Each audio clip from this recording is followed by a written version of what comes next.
एक गांव में किसान मदन मोहन रहता था। वो बेहद गरीब था और उसके परिवार में उसकी पत्नी और दो बच्चे थे। वो अपने खेतों में बहुत मेहनत करता था, लेकिन जब सब्जी उगने की बारी आती तो जमीन पर सिर्फ दो चार सब्जी के सिवा और कुछ दिखाई नहीं देता। मदन मोहन इस बात से बहुत परेशान हो चुका था, क्योंकि वो जानता था कि ये वही खेत है जिससे उसने बहुत अच्छी खेती की है। लेकिन अचानक से क्यों अब उसके खेत पर खेती नहीं हो रही है, ये चिंता का विषय उसे दिन रात परेशान कर रहा था।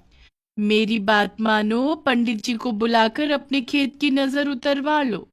कहीं ऐसा ना हो कि हमारे खेत को किसी की नजर लग गई हो। नजर इंसानों को लगती है, खेतों को नहीं। मुझे तो लगता है कोई और ही बात है। तो खेतों में जाकर उस बात का पता करो, वरना मेरी बात मानो, पंडित जी को बुलाकर खेतों की नजर उतार लो। रात के समय मदन मोहन अपने खेतों में जाता है। सब कुछ सामान्य था, लेकिन रात के 12 बजे अचानक से उसके खेतों के बीचों बीच रोशनी होती है। ये देखकर वो हैरान हो जाता है और एक पेड़ के पीछे छुपकर देखने लगता है। तभी वो देखता है कि वहां पर बड़े बड़े से मोटे 4 टमाटर बैठे हुए हैं और वो इंसानी भाषा में बात कर रहे हैं। देखो भाई, बहुत समय से इस खेत पर हम लोगों ने डेरा लगा रखा है, लेकिन अब मुझे लगता है हमें यहाँ से चलना चाहिए। बेचारे मदन मोहन का बड़ा नुकसान हो रहा है। हाँ, नुकसान तो हमारी वजह से हो गया है, लेकिन कोई बात नहीं, हम उसकी भरपाई भी कर देंगे। वैसे इंसानी दुनिया इतनी भी बुरी नहीं है जितना हम सोच रहे थे।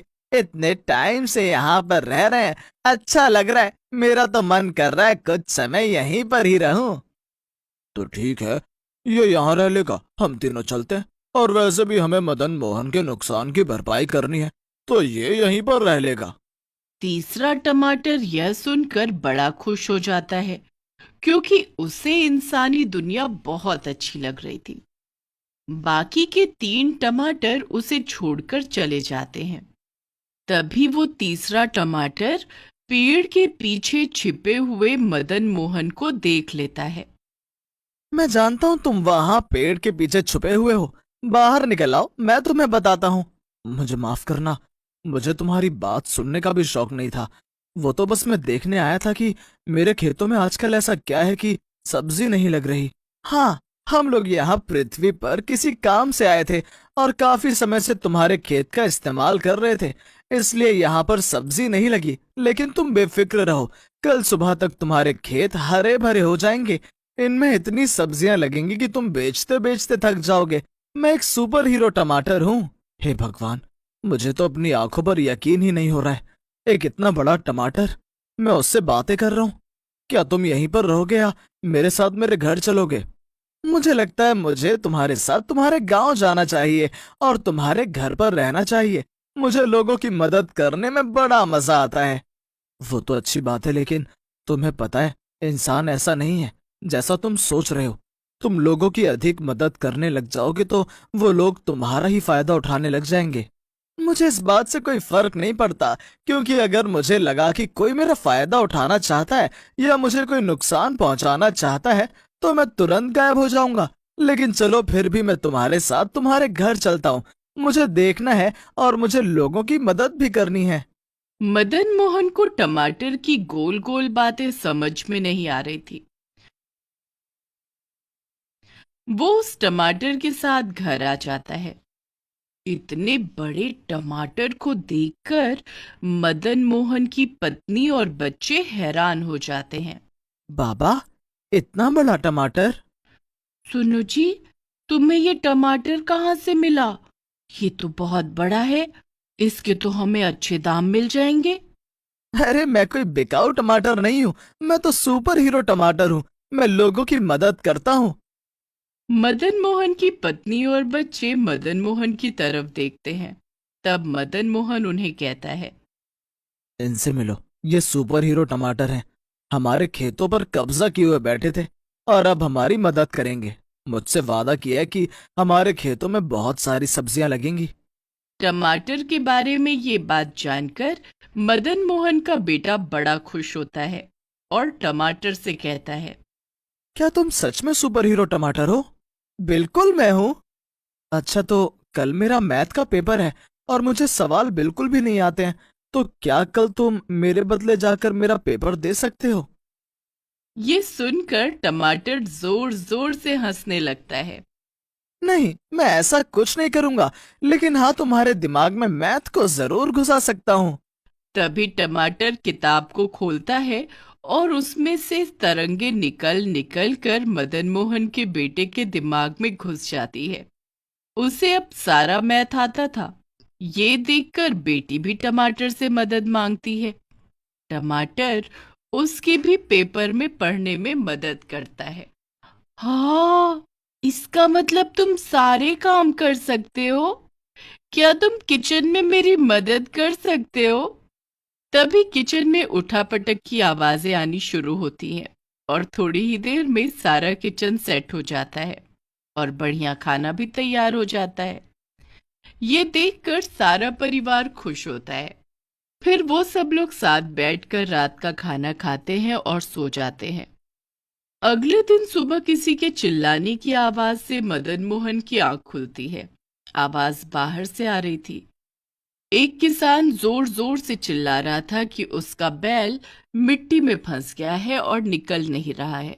ओहो, ये तो मेरा पसंद का काम है। मुझे इस तरह मदद करने में बड़ा मजा आता है। तुम लोग रुको, मैं अभी उस बैल को मिट्टी में से निकालता हूँ।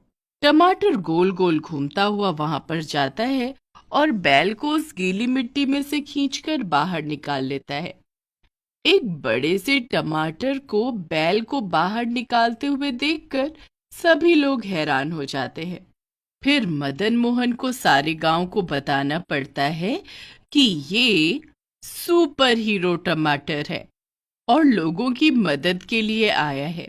ये सुनकर गांव के दो चोर, राजू और सोनू, उस टमाटर को चुराने की बात सोचने लगते हैं। तुमने देखा मदन मोहन के पास सुपर हीरो टमाटर है। अगर वो हमें मिल जाए तो सोचो हम कितनी बड़ी बड़ी चोरियां कर सकते हैं और एक ही दिन में बहुत अमीर हो सकते हैं। क्या बात है भाई, मेरा दिमाग भी यही सोच रहा था। हम दोनों एक जैसा सोचते हैं, तभी चोरियां भी एक जैसी करते हैं। तो ठीक है, आज रात हम लोग मदन मोहन के घर जाकर उस टमाटर को उठा लेंगे। रात को मदन मोहन का परिवार गहरी नींद में सो रहा था। टमाटर भी एक बड़ी सी चारपाई पर आंखें बंद कर लेटा हुआ था कि तभी उसे आहट सुनाई देती है और वो देखता है कि पीछे वाले दरवाजे से दो आदमी अंदर आ रहे हैं। लगता है ये लोग यहाँ पर चोरी करने के इरादे से आए हैं, लेकिन क्या चुराना चाहते हैं? तभी वो दोनों टमाटर के पास आ जाते हैं और टमाटर को उठाने लगते हैं। टमाटर समझ जाता है कि वो उसे चोरी करने आए हैं और वो अपने वजन को इतना भारी बना लेता है कि उन दोनों चोरों से वो उठता ही नहीं है। लगता है तुम दोनों थक गए हो। क्या मैं तुम्हारी थोड़ी मदद करूं? हम तो तुम्हें चुराने आए थे, अब तुम हमारी मदद क्या करोगे? मैं तुम दोनों को इस गांव से दूसरे गांव में फेंक देता हूँ ताकि तुम फिर कभी चोरी ना कर सको। ये सुनकर वो दोनों शोर मचाकर वहां से भागने लगते हैं। मदन मोहन का परिवार भी उठ जाता है। वो देखते हैं कि राजू और सोनू चोरी करने के लिए आए हैं।